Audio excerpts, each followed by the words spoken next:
In this course, this idea of students taking up their own space actually meant that I needed to go back to those basic principles that learning is what the student does, not what the teacher does, and create a space where they actually got to own that and engage. Now, at some levels that can seem a little risky because we create that sense of what if they don't go and engage, what if it doesn't actually happen.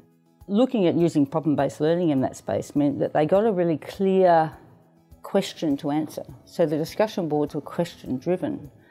But it was important for me not to be in that, because what happens in that space is when you have a teaching staff member in that space is that people can often sit back and wait for you to engage or wait for you to be the authority in that space, as opposed to them finding their own voice.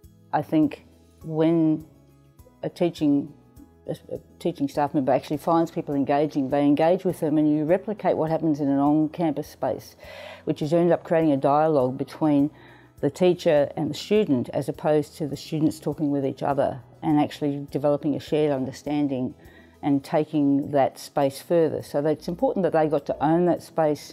So purposely going on this idea of sort of having a light touch in that discussion boards, but really clearly saying to them, I'm reading them, I'm not going to be contributing to them.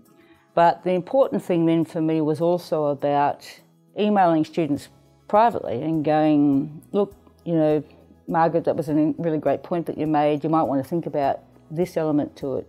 And encouraging them generally. And then also thinking about how to provide feedback in a sort of different way, particularly in the first sort of 4 or 5 weeks where you're trying to set the culture and practice in this course, in these discussion boards. This is what is expected of you effectively. When you're talking about a sort of process of how do we think about using discussion boards, have to come back to that principle about what is it you're wanting that element of the learning environment to deliver.